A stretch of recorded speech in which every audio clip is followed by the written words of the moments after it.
Hello guys, मैं हूँ प्रीति और आप देख रहे हैं अपना YouTube channel IQ students point. And university of Delhi की तरफ से एक न्यू नोटिफिकेशन पब्लिश किया गया है एग्जामिनेशन के गाइडलाइन से रिलेटेड। जैसे कि आप लोग देख पा रहे होंगे, ये जो नोटिस है ये 21 मई 2021 मतलब आज के दिन ही रिलीज़ किया गया है।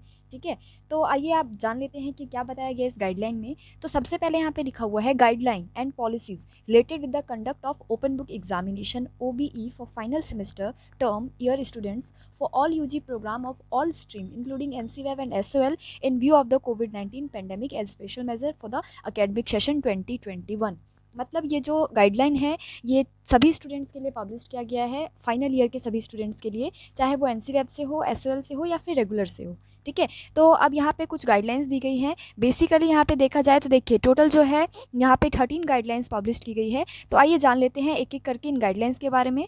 सबसे पहले जो सबसे फर्स्ट गाइडलाइन में बताया गया है, इसमें लिखा हुआ है this is a continuation of the notice, reference number and all दिया गया है। कहने का मतलब यह है कि जो 3 मई और जो 20 मई को नोटिस पब्लिश किया गया था उसी को ये कंटिन्यू कर रहा है आगे। ठीक है, मतलब एग्जामिनेशन से रिलेटेड जो नोटिस पब्लिश हुआ था उसी से रिलेटेड ये गाइडलाइन पब्लिश की गई है, जो कि जून में एग्जामिनेशन होने वाले हैं 7 जून से।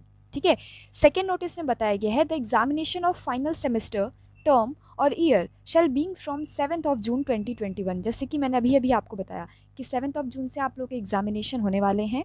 ठीक है, सभी SOL NCVAB और रेगुलर के फाइनल ईयर के स्टूडेंट्स के। ठीक है, चाहे कोई एक्स स्टूडेंट हो या फिर किसी ने इम्प्रूवमेंट फिल किया हो या फिर किसी का ER हो, तो उनकी एग्जामिनेशन जो है वो भी सेम डेट से होंगी, है ना। आगे देखते हैं क्या बताया जा रहा है। पॉइंट नंबर 3 में यहाँ पे बताया जा रहा है for x students and the students applying for improvement of their performance. अगर कोई एक्स स्टूडेंट है या फिर अगर किसी ने इम्प्रूवमेंट के लिए अप्लाई किया है तो ये उनके केसेस हैं। सबसे पहला है the ex student shall follow the schedule और date sheet of examination as per their year of examination. मतलब जो एक्स स्टूडेंट वाले स्टूडेंट्स हैं उनको भी सेम डेट शीट फॉलो करनी है जो रेगुलर और SOL वाले जो नॉर्मल स्टूडेंट्स फॉलो करेंगे, जो अभी DU की वेबसाइट पे आई है और मैंने उस पर ऑलरेडी आप लोगों को वीडियो बना के बता दिया था डेट शीट।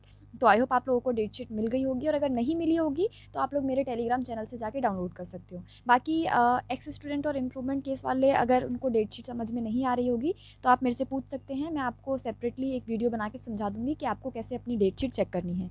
ठीक है, और एक और बात बताना चाहूँगी मैं आप लोगों को कि ओपन बुक एग्जामिनेशन जो होगा आप लोगों का, तो हम लोग पूरी कोशिश करेंगे कि जो आपके मोस्ट इंपॉर्टेंट क्वेश्चंस वगैरह होंगे उसके आंसर हम आप लोगों को प्रोवाइड करवा पाएँ ड्यूरिंग द एग्जामिनेशन।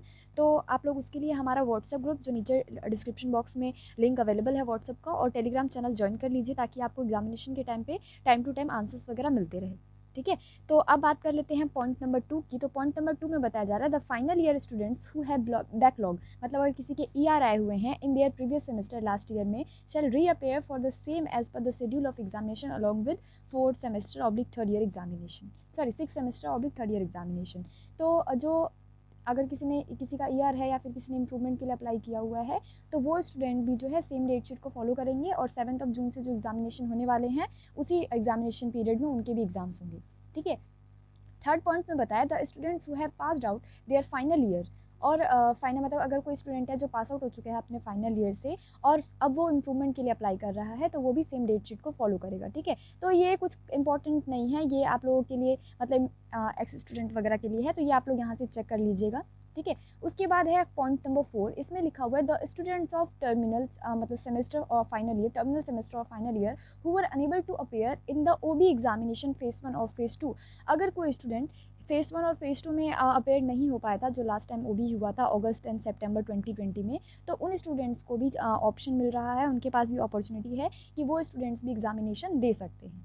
उसके बाद 5th पॉइंट में बताया जा रहा है कि जो आपका एडमिट कार्ड है वो आपके ऑफिशियल वेबसाइट पे आपकी एग्जामिनेशन से पहले पहले अपलोड कर दिया जाएगा। ठीक है, सो इस चीज़ को लेकर आप लोगों को वरीड होने की ज़रूरत नहीं है। आगे लिखा हुआ है students must ensure that the information printed on the admit card is correct, like examination roll number, name etcetera. ठीक है, as this information will be used for the printing, मतलब यहाँ पे कहने का मतलब अल्टीमेट यही है कि जो भी इन्फॉर्मेशन आपके एडमिट कार्ड पे मेंशन रहेगा वही इन्फॉर्मेशन जो है जो आपकी डिग्री आएगी फाइनल उस पर भी मेंशन रहेगा। ठीक है, तो आप लोग अपना चेक कर लीजिएगा अच्छे से एडमिट कार्ड, अगर कोई करेक्शन करवानी हो तो इमीडिएटली आप लोग अपने डिपार्टमेंट से कॉन्टैक्ट करोगे। ठीक है, मतलब SOL से हो तो SOL से, या फिर DU के रेगुलर से हो तो रेगुलर, या NCVAB वाले से करेंगे। राइट, उसके बाद 6th पॉइंट में बताया जा रहा है the students should remain the contact with their college institute and visit the university and college institute website regularly. मतलब 6 पॉइंट में कुछ खास नहीं है, ये बताया जा रहा है कि टाइम टू टाइम अपने वेबसाइट को विजिट करते रहो, जो भी इन्फॉर्मेशन वगैरह आएगी वो आप लोगों को वहीं से कलेक्ट करनी होगी। ठीक है। उसके बाद पॉइंट नंबर 7 में बताया जा रहा है ईच कॉलेज और institute cell upload the mobile number and email ID of the nodal officer. ये आपके लिए नहीं है, ये है कॉलेज वगैरह के लिए, डिपार्टमेंट के लिए, कि सभी डिपार्टमेंट को, चाहे वो एसओएल हो, एनसीवेब हो या रेगुलर हो, उन सभी को कुछ नोडल ऑफिसर्स के कॉन्टैक्ट डिटेल्स शेयर करने होंगे यूनिवर्सिटी ऑफ दिल्ली के स्टूडेंट्स के साथ, मतलब आप लोगों के साथ, चाहे आप डी हो या एसओएल से, एनसीवेब से, सभी के लिए नोडल ऑफिसर्स की कॉन्टैक्ट डिटेल्स शेयर की जाएगी। ठीक है। उसके बाद है पॉइंट 8, इसको थोड़ा ध्यान से समझिएगा, वैसे मैं इसके लिए सेपरेट वीडियो बना के आप लोगों को अच्छे से समझाऊंगी। इसमें है कि जो एग्जामिनेशन होगा उसका आपको फ्रंट शीट कैसे बनाना है। तो यहाँ पे मेंशन है कि फ्रंट शीट पे सबसे पहले जो कुछ मेन इंपॉर्टेंट डिटेल्स है, पढ़ लो पहले एक बार। On first page, the student shall write the following details, providing any other personal information like email ID, mobile number and name of the college will be treated as unfair means and action will be taken as per university rule। ठीक है। तो अब इसमें लिखना क्या क्या है, सबसे पहले date and time of examination, उसके बाद examination roll number, name of the program like BCom से हो, बीए से हो, एमकॉम से हो, एमए से हो, जो भी कोर्स है आपका। ठीक है। उसके बाद सेमेस्टर, मतलब कौन से सेमेस्टर में हो या कौन से ईयर में हो। यूपीसी यूनिक पेपर कोड, मैंने कल आपको ऑलरेडी बताया था जब डेट शीट आई थी कि यूपीसी कहाँ मेंशन होता है, आपके एडमिट कार्ड पे भी वैसे मेंशन रहेगा और डेट शीट में भी आपका यूपीसी मेंशन रहता है। ठीक है। और लास्ट में लिखना है आपको title of the paper. Alright. तो ये कुछ इंपॉर्टेंट डिटेल्स है जो कि आपको मेंशन करनी होगी आपके एग्जामिनेशन के जो आप आंसर शीट बनाओगे उसके फ्रंट पेज पे। ठीक है। अब बात कर लेते हैं पॉइंट नंबर 9 की। तो यहाँ पे बताया जा रहा है कि जो टोटल ड्यूरेशन है आपकी एग्जामिनेशन का वो आपको 4 आवर्स का दिया जाएगा। ठीक है। 4 घंटे में से 3 घंटे आपके क्वेश्चन आंसर्स के लिए होंगे और 1 घंटा जो एडिशनल रहेगा वो answer sheet scanning and all के लिए रहेगा, question paper downloading and answer sheet scanning and all. ठीक है। एंड आगे यहाँ पे बताया जा रहा है कि जो पीडब्ल्यूडी कैटेगरी के स्टूडेंट्स हैं उनको टोटल 6 आवर्स दिए जाएंगे एग्जामिनेशन के ड्यूरेशन में। ठीक है। Answer sheet scanning and all और साथ के साथ आंसर प्रोवाइड करने के लिए। ठीक है। अगर यहाँ इंपॉर्टेंट जो नोट लिखा हुआ है इसको थोड़ा सा ध्यान से पढ़िएगा आप लोग, मैं ब्रीफली समझा देती हूँ कि क्या कहना चाह रहे हैं ये लोग। यहाँ पे बताया जा रहा है कि अगर किसी भी तरह की पुअर इंटरनेट कनेक्टिविटी की तरफ से या फिर किसी और टेक्निकल प्रॉब्लम की वजह से अगर कोई स्टूडेंट अपना आंसर शीट जो है वो सबमिट नहीं कर पाता है, यहाँ पे जैसे कि लिखा हुआ है कि स्पेसिफाइड टाइम पीरियड के अंदर अंदर अगर कोई स्टूडेंट अपना आंसर शीट सबमिट नहीं कर पाता है तो उसको एविडेंस के साथ, मतलब देखो यहाँ पे लिखा हुआ है the maximum time limit of delayed submission is 30 minutes, documentary evidence of non submission on the portal must be attached. मतलब अगर आप क्यों नहीं सबमिट कर पाए अपने आंसर शीट को ड्यूरिंग द टाइम पीरियड, उसके लिए आपको यहाँ पे देखो लिखा हुआ है कि मैक्सिमम 30 मिनट आप लेट सबमिट कर सकते हो, लेकिन आपके पास प्रूफ होना चाहिए। ठीक है। अगर नेट कनेक्टिविटी वीक थी तो उसका प्रूफ होना चाहिए आपके पास। तो इन सब चीज़ों को संभाल के रखना। जैसे अगर नेट नहीं चल रहा, वैसे भी जब आप अपना आंसर शीट अपलोड कर रहे हो तो स्क्रीन रिकॉर्डिंग करके रख लो ताकि कल को अगर कोई प्रॉब्लम आए तो आप शो कर सको। राइट। उसके बाद आगे पढ़ लेते हैं।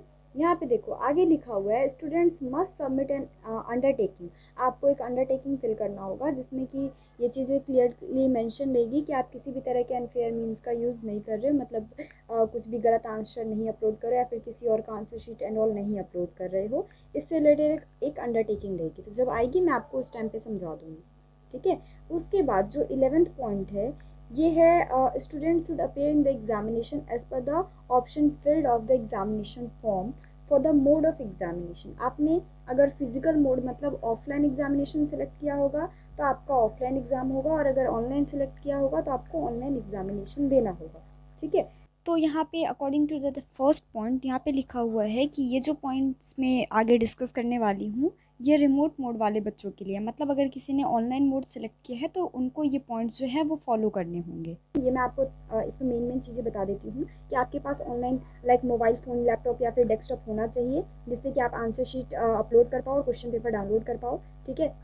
और आप कहीं भी मतलब अपनी कंट्री के किसी भी पार्ट में बैठ के अपना एग्जामिनेशन दे सकते हो, तो उसमें कोई प्रॉब्लम नहीं है। उसके बाद बताया जा रहा है कि जो पीडीएफ आप अपलोड करोगे उसकी मैक्सिमम साइज़ लिमिट 7 MB होनी चाहिए। अब साइज़ लिमिट कैसे आपको डिक्रीज़ करना है, मतलब कैसे कम करना है, क्योंकि जब आप पीडीएफ बनाओगे तो ऑब्वियसली वो 7 MB से ज़्यादा की ही बनेगी, तो कैसे रिड्यूस करना होगा आपको अपने फाइल को, इस पर मैं सेपरेट वीडियो बना दूँगी। कल मॉर्निंग तक आपको वीडियो मिल जाएगी तो आप लोग देख सकते हैं। ठीक है। तो उसमें कोई प्रॉब्लम नहीं है। और जो पीडीएफ अपलोड करोगे उसमें कोई पासवर्ड नहीं लगा होना चाहिए, इस बात का खास ध्यान रखना है आप लोगों को। क्लियर है। उसके बाद जब आप अपना आंसर शीट सबमिट कर दोगे तो आपको एक एक्नॉलेजमेंट मतलब कि एक मेल रिसीव होगा, कंफर्मेशन मेल कि आपका आंसर शीट सक्सेसफुली सबमिट हो चुका है। ठीक है। और अगर किसी स्टूडेंट ने, यहाँ 5th पॉइंट में बहुत ही क्लियरली एक चीज़ लिखी हुई है कि अगर किसी स्टूडेंट ने रिमोट मोड मतलब offline examination, sorry, online examination select किया हुआ है घर से बैठ के, तो उसके पास ऑप्शन नहीं है ऑफलाइन एग्जाम सेलेक्ट करने के लिए, ठीक है। मतलब आप फिजिकल मोड में एग्जामिनेशन नहीं दे सकते हो, ऑनलाइन एग्जामिनेशन देना आपके लिए मैंडेटरी है, ठीक है। ये चीज़ यहाँ पे बहुत ही साफ साफ लिखा हुआ है। आगे है फिजिकल मोड, मतलब अगर कोई डायरेक्ट कॉलेज पे जाके एग्जामिनेशन देना चाहता है तो ये उनके लिए है। तो फिलहाल तो ये ऑप्शन में ही नहीं है, तो इसको डिस्कस करना मैंडेटरी नहीं है हमारे लिए। फिर भी आप लोग चाहो तो एक बार पढ़ लीजिएगा इसको, ठीक है। उसके बाद नोट में यहाँ पे लिखा हुआ है answer sheet submitted other than the OB portal shall not be entertained under any circumstances, ठीक है। उसके बाद आगे लिखा हुआ है पॉइंट नंबर 12 में कि ये जो लिंक है, जो रेगुलर और एनसीईआरटी के स्टूडेंट्स हैं वो फर्स्ट वाले लिंक को फॉलो करेंगे, और जो स्कूल ऑफ ओपन लर्निंग मतलब एसओएल के स्टूडेंट्स हैं वो इस लिंक को फॉलो करेंगे अपना जो आपका आंसर शीट होगा उसके लिए, ठीक है। जैसे यहाँ पे लिखा हुआ है please follow the step of submission answer script as mention of the OBE portal, ये आपके ओबीई पोर्टल है जो कि ऑलरेडी लॉन्च कर दिए गए हैं, राइट। आगे 13 पॉइंट में जो है वो बताया जा रहा है कि the access oblique view of question paper on the OB portal shall be made available as per the respective date, मतलब जो आपका क्वेश्चन पेपर आएगा वो आपके एग्जामिनेशन से कुछ टाइम पहले आएगा, ठीक है। मतलब 5 मिनट 6 मिनट या फिर at the time of examination, जो भी टाइम रहेगा, मान लो 9 बजे से एग्जामिनेशन स्टार्ट होना है तो एक्जैक्ट 9 बजे आपका क्वेश्चन पेपर आपके ओबी पोर्टल पे आ जाएगा, तो आप लोग टाइम टू टाइम चेक करते रहिएगा, ठीक है। तो ये कुछ इंपॉर्टेंट डिटेल्स थी आप लोगों के लिए जो मैंने आप लोगों को बता दिया है। आई होप आप लोगों को अच्छे से समझ में आ गया होगा। स्टिल किसी तरह का कोई डाउट हो तो आप लोग नीचे कमेंट बॉक्स में या फिर टेलीग्राम पे मेरे से पूछ सकते हैं, ठीक है। सो आज की वीडियो में बस इतना ही guys, thanks for the watching this and best of luck all.